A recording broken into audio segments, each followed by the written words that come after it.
Je suis professeur à l'Université de Montpellier et j'ai consacré toute ma carrière au management de la PME. Alors, je me qualifie de PMiste. La plupart de mes collègues profs de management, et je crois qu'il y a ici un administrateur de l'ESC, j'ai cru comprendre, c'est vrai à Rennes comme c'est également le cas à Montpellier ou à Lyon ou à Paris, en France ou à l'étranger, l'enseignement du management a été conçu autour des grandes fonctions de l'entreprise. Mes collègues sont profs de GRH, ils sont profs de finance, ils sont profs de stratégie ou de comptabilité. Mais quand vous regardez une PME, surtout moins de 50 salariés, je suis désolé, mais le dirigeant, il n'a pas forcément un DRH avec lui. Si vous prenez un artisan, il n'a pas un directeur financier à ses côtés. Et encore moins une direction de la communication ou une direction des affaires juridiques. Et le découpage par fonction qui correspond au modèle de la grande n'a pas de prégnance dans les PME. Or, le problème, c'est qu'on n'a jamais théorisé que le management de la grande entreprise, à tel point que les grands auteurs, les grands fondateurs du management en France et de partout dans le monde, d'ailleurs vous les connaissez, le premier nom qui vient à l'esprit de chacun, c'est Taylor, qui a conçu le taylorisme. Mais le taylorisme, c'est finalement, c'est Ford, c'est l'industrie automobile, c'est après bien sûr la généralisation dans une grande partie de l'industrie, qu'on retrouve aussi dans les services. Hein. Le McDonald's, c'est une forme de taylorisation du service. L'hôtel Novotel, l'hôtel Mercure, c'est une forme de taylorisation des services. Mais on voit bien que c'était conçu pour théoriser la grande entreprise. En France, on a Fayol, qui était un ingénieur de l'école des mines de Saint-Étienne, qui a conçu les grandes doctrines du management. On a en sociologie Max Weber, le sociologue allemand, qui a théorisé quoi? La bureaucratie allemande, qu'on a pas mal appliquée en France d'ailleurs. Et si je pourrais multiplier les exemples, même le fondateur de l'école des relations humaines, il s'appelle Elton Mayo, il a travaillé sur la Western Electric. Bon, on peut faire mieux comme PME. Et donc, la plupart de mes collègues, profs de management, sont des spécialistes de la grande entreprise. J'irais jusqu'à dire que 95% des professeurs de management sont des spécialistes de la grande entreprise. Or, vous le savez peut-être, 97% des entreprises en France sont des PME. Et si je prenais les statistiques dans votre région, on doit être certainement, peut-être même un petit peu au-delà. Un petit peu au-delà. 2 emplois sur 3 sont dans les PME. 2 emplois sur 3. La question de la santé au travail et de l'homme ou de la femme au travail, c'est d'abord dans les PME, plus que dans les grandes entreprises. Maintenant, on va prendre un exemple. Un licenciement dans une TPE de 10 salariés. On est dans une TPE de 10 salariés. Le dirigeant doit licencier une personne. Qu'est-ce qui se passe? Qu'est-ce qui se passe? Eh bien, je vais vous dire ce qui se passe. Le dirigeant, il réunit son conseil d'administration, et une fois qu'il a pris la décision, il en parle à son DRH. C'est ça qui se passe. Non mais, vous avez de l'expérience et de la maturité, mais quand je dis ça à la fac, les étudiants, ils continuent à écrire. Et je leur dis, non, attendez, non mais c'est pour vous dire à quel point il y a une méconnaissance de la PME dans notre pays. Un artisan, il est seul. S'il doit licencier un collaborateur, c'est un traumatisme pour lui aussi. Parce qu'il va licencier quelqu'un qu'il a recruté, quelqu'un dont peut-être les enfants sont dans la même école que lui. Bien sûr que c'est vécu comme un échec. Et ceux qui pensent qu'un patron licencie pour le plaisir, vous me l'amenez. Parce que je n'en ai jamais rencontré. Je n'ai jamais rencontré des gens qui licencient par le plaisir. Il peut y avoir ici ou là quelques excités, mais la théorisation du monde, notamment celle de la souffrance au travail.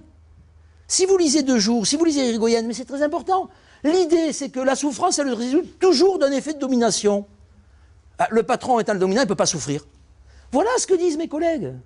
Voilà ce que dit la doxa de la GRH en matière de souffrance au travail. C'est-à-dire, pire, le patron, c'est presque le bourreau. Si vous lisez Karasek, je vais prendre technique, c'est la latitude décisionnelle qui permet d'être épanoui au travail. Donc ça veut dire que si votre hiérarchie vous impose sans cesse des choses, ça va avoir un impact négatif. Donc la hiérarchie, c'est la source du mal. Je suis désolé, mais il y a des patrons, des dirigeants, des indépendants, qui sont parfois face à des situations de domination. Parce que je suis sous-traitant et que j'ai des donneurs d'ordre. Parce que je suis assujetti à un banquier. Parce que tout simplement j'ai un impayé. Parce que tout simplement j'ai un collaborateur qui me quitte. Si vous saviez à quel point les dirigeants de PME se sentent trahis quand un de leurs salariés les quitte. Et je leur dis toujours, mais ils ne vous appartiennent pas les salariés. Mais il y a un sentiment de possession très fort chez les dirigeants de PME. Et donc la question de la souffrance patronale n'a jamais été évoquée. Pour cette raison-là. La deuxième raison, c'est à cause de l'idéologie patronale. C'est-à-dire que les dirigeants sont en général dans une idéologie du leadership. Et quand on se voit comme un leader, c'est normal, hein, un gagnant, un battant, c'est vous qui avez créé l'entreprise, eh bien, il n'y a plus d'espace pour exprimer une quelconque souffrance. C'est-à-dire que ce que j'entends, moi, chez les dirigeants, c'est « je n'ai pas le temps d'être malade ». Tout part de là. Toute la question de la santé au travail part de ce premier constat. Et qu'on retrouve d'ailleurs chez beaucoup de cadres dans les grands groupes. De ce point de vue-là, les cadres dans les grands groupes et les dirigeants patrimoniaux ont ce point commun, c'est « je n'ai pas le temps d'être malade ». Et j'entends parfois le corollaire, c'est « je ne tombe malade que quand je suis en vacances ». Ben oui, mais je l'entends ça. Je ne tombe malade que quand je suis en vacances. Et les médecins du travail que vous êtes, vous pourriez expliquer mieux que moi. L'explication est très simple, c'est qu'un homme ou une femme qui est en surcharge physique et mentale, parce que diriger une PME, c'est penser à 10 000 choses à la fois. Il peut y avoir une sorte de saturation cognitive, à tel point que certains en dorment la nuit de leur entreprise. Le jour où vous arrêtez, temporairement, le corps reprend ses droits. Hein. Le corps reprend ses droits. C'est-à-dire que vous arrivez à un stade où vous vous oubliez tellement que finalement, quand vous vous arrêtez, ben, là, à ce moment-là, je dirais que la réalité vous rattrape. À tel point qu'un jour, un dirigeant m'a dit « Du coup, je ne prends plus de vacances. »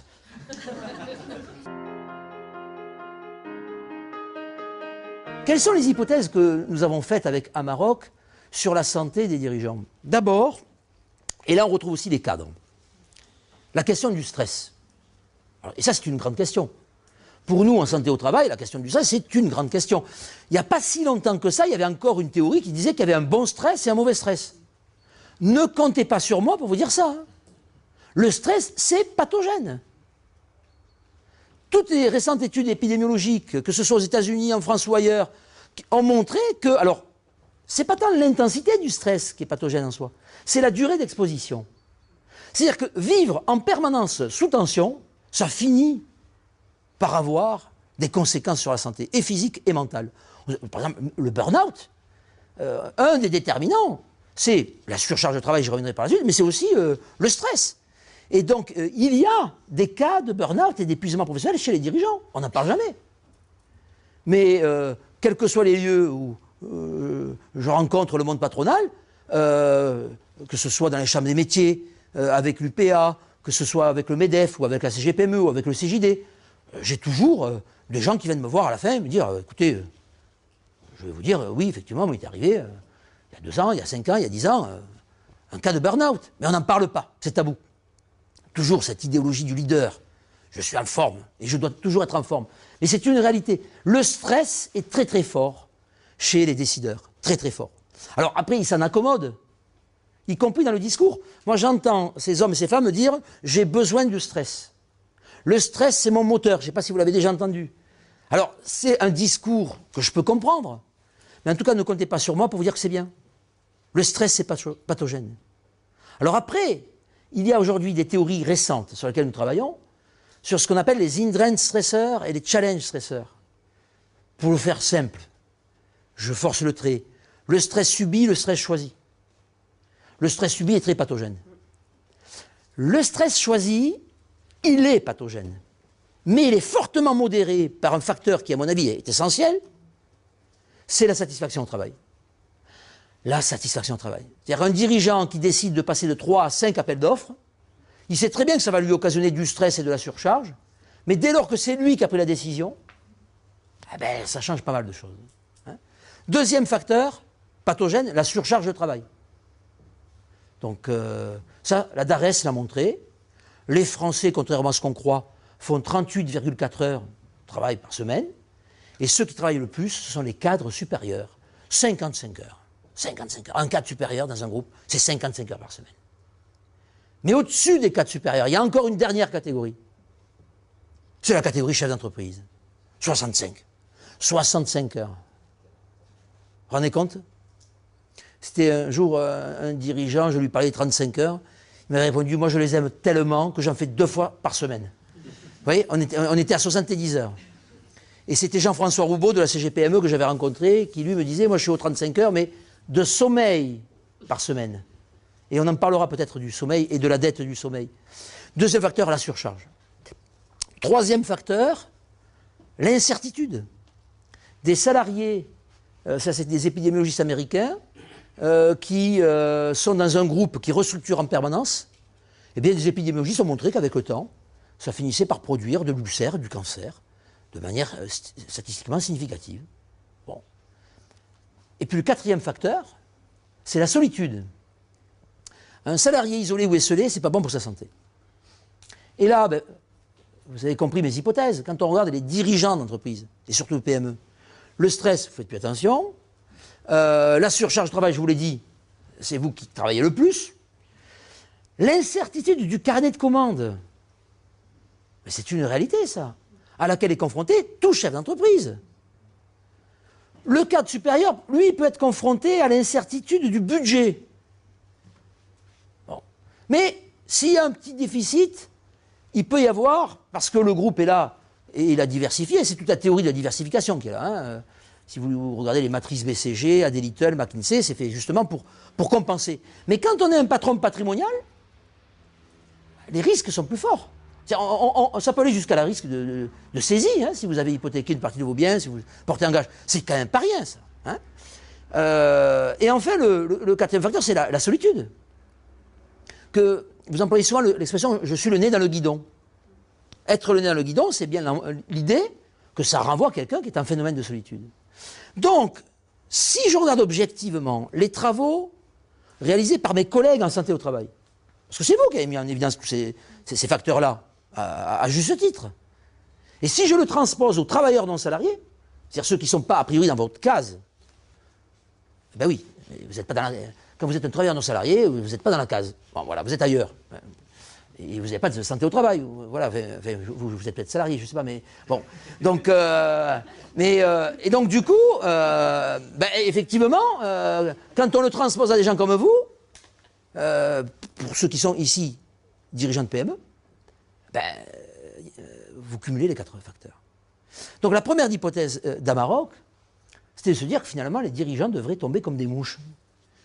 Ben oui, vous cumulez de manière intense. Et pourtant, quand on vous regarde, vous êtes plutôt bien portant. Et même certains, très bien portants. Qu'est-ce que c'est qu'un facteur salutogène? Bien, figurez-vous que je constate depuis un certain temps que dans le monde médical, le mot salutogène n'est pas très connu. Alors, en général, vous employez d'autres mots, c'est le facteur protecteur. Mais il y a quand même une nuance encore. Vous allez comprendre. Un facteur salutogène, c'est par opposition à pathogène. C'est-à-dire que c'est un facteur qui est bon pour la santé. Un facteur qui est bon pour la santé. Et donc, en fait, il va positiver. C'est vrai que souvent, la santé, on est rivé sur la maladie. Alors que depuis 1946, la définition de l'OMS nous dit qu'en fait, la santé, c'est un complet état de bien-être physique, mental et social. Et pas uniquement une absence de maladie. Donc, l'OMS nous dit que la santé, c'est pas l'absence de maladie, et pas que ça, c'est aussi l'état de bien-être. Et on est encore rivé toujours sur le pathogène. Alors Antonovsky nous dit, mais non, il faut s'intéresser aux facteurs positifs. Alors, quels sont les résultats que les psychologues de la santé ont mis en évidence? Bien évidemment, sans s'intéresser aux patrons de PME. Enfin, les patrons de PME, personne ne s'intéresse à eux, à part les PMistes, mais on est des minoritaires. Hein. Mais je vais transposer après. Hein. Premier facteur bon pour la santé, et je vous le livre, c'est alors ce que les psychologues appellent le locus of control interne. Alors je le traduis, la maîtrise de son destin. Un homme ou une femme qui a la conviction, à tort ou à raison, de maîtriser son destin, exactement, il vit mieux et plus longtemps que celui qui est fataliste. C'est le premier point. Si vous voulez, je développerai si vous me posez des questions. Deuxième facteur, ce qu'on appelle le hardiness, l'endurance. Certains diraient l'hardiesse. D'autres diraient peut-être un peu la résilience, c'est quand même un peu différent, mais on est un peu dans ce registre-là. L'endurance, c'est je tombe, je me lève. Je retombe, je me relève. Je retombe encore, je me relève, encore et toujours. Je tombe 7 fois, je me relève 8 fois. Philippe Labro, qui d'ailleurs dans son livre explique son propre burn-out. Je ne sais pas si vous avez vu ce livre très instructif. Eh bien, figurez-vous que ça c'est bon pour la santé. C'est pas le fait de prendre des coups, hein, c'est la capacité de rebond. La capacité de rebond. Si vous êtes capable de rebondir, et ça c'est extraordinaire. Bernard Tapie va vivre jusqu'à 100 ans. Parce que si j'ai bien compris, il va falloir qu'il rebondisse là, hein, l'actualité, d'accord, bon. Et enfin, troisième facteur, je ne suis pas exhaustif, mais et on pouvait s'en douter, mais ça a été mesuré, vous savez, les psychologues sont vraiment les champions de la mesure. Il y a une psychométrie extrêmement poussée avec des revues de très haut niveau scientifique en psychologie. L'optimisme. Vous savez, on dit l'espoir fait vivre. Vous êtes bien d'accord? Bien sûr, bien évidemment. L'optimisme a un impact sur la santé physique, mentale, sur les représentations qu'on a du monde. À l'inverse, le pessimiste. Bon, il y en a, hein. Peut-être dans la salle, je ne sais pas. Peut-être un pessimiste dans le fond qui se dit, tiens, voilà encore une mauvaise nouvelle, je vais mourir. Bon. Et comme je le disais, je me souviens, il y a 4 mois à Rennes, il y a pire que les pessimistes. Il y a les anxieux. Parce que pessimiste, c'est en fonction de l'interaction avec l'environnement. Bon. Mais l'anxieux, c'est un état permanent. L'anxieux, il est toujours dans une forme d'angoisse. Tout est sujet à négativité. Et alors ces gens-là, ils se bouffent de l'intérieur. Je ne sais pas comment les atrabilaires, là, voilà, ils font du mauvais sang, ils se font de la mauvaise bile, enfin, ils font beaucoup de mauvaises choses. Mais en général, les anxieux, vous en connaissez peut-être, ils sont relativement silencieux. On ne sait pas qu'ils sont anxieux. Parce que des fois, on l'apprend à 50 ans, tiens, ou à 55 ans. Ah, mais tu étais un anxieux, toi. Tiens, j'ai un ulcère, j'ai déclenché un cancer. Ah, mais tu étais un anxieux, toi. Oui. Bon, on s'en était pas rendu compte. Mais c'est comme ça que ça marche, oui. Mais il y a les pires. Il y a les pires. Non, pire que les anxieux. Non, mais ce sont les anxiogènes. Ah oui, hein, les anxiogènes. Les anxiogènes, ce sont des anxieux, mais qui vous irradient d'anxiété. Parce que, vous voyez, parce que l'anxieux, mais qui se bouffe de l'intérieur encore, bon, ça va, on fait avec. Mais l'anxiogène, vous voyez? Alors je dis toujours, l'anxiogène, c'est cette personne que vous rencontrez le lundi matin, vous avez passé un bon week-end en famille, vous pensez que l'anxiogène va vous demander si vous avez passé un bon week-end? Pas du tout. Il vous bombarde de questions. Et que des questions auxquelles vous n'avez pas la réponse. Et puis l'anxiogène s'en va et vous restez là. Et puis d'un coup, vous avez des palpitations cardiaques, oui. Vous avez repéré un anxiogène. Et je le disais, je crois, à Rennes, moi j'ai trouvé la parade. Et comme je dis toujours, c'est la seule chose de maths que j'ai appliquée dans ma vie. C'est la tangente. Quand vous avez repéré des anxiogènes, mais suivez mon conseil, prenez la tangente. Quand je regarde la santé au travail des dirigeants, j'ai toutes les raisons de penser que ces hommes et ces femmes cumulent des tas de facteurs pathogènes. Le stress, la surcharge, l'incertitude du carnet de commandes, la solitude, et puis peut-être encore d'autres facteurs que vous exposerez tout à l'heure. Mais j'ai toutes les raisons aussi de penser qu'il y a un système de croyances patronales, un système de croyances entrepreneuriales qui les amène à être dans l'optimisme, à être dans l'endurance. La santé des dirigeants, est-ce qu'elle penche du côté pathogène ou est-ce qu'elle penche du côté salutogène? Je vous pose la question, tiens. Ça sera ma question ultime. Vous diriez quoi? Salutogène. Vous êtes dirigeant de PME? Oui. Ah. Vous en êtes sûr? Ce que je peux vous dire, c'est qu'elle penche nettement d'un côté. Je me porte très bien. Ouais. Elle penche nettement d'un côté. Ça évolue. Non, ça évolue, ça c'est des réponses de Normand. Et je peux vous dire que même à Rouen, j'ai posé la question et ils m'ont répondu. Non, elle penche nettement d'un côté. Alors je vais vous dire, elle penche du bon côté. Elle penche du bon côté. C'est-à-dire qu'aujourd'hui, alors je le dis avec précaution, parce qu'une étude épidémio, ça ne suffit pas pour... c'est pas une vérité révélée, mais ce que je découvre quand même avec mon équipe, c'est qu'entreprendre, c'est bon pour la santé. Alors, ceci étant, je dois rajouter un deuxième élément. C'est que, en moyenne, vous êtes au-dessus, mais l'écart type est plus fort également. Or, l'écart type, c'est la mesure du risque. Ce qui veut dire que les indépendants, vous avez une meilleure santé, mais elle est plus risquée. Et donc, du coup, vous voyez le lien, et ça sera la conclusion ultime, avec la IMT. Puisque tous les services de santé au travail, quelle est leur mission première? C'est d'être dans la prévention.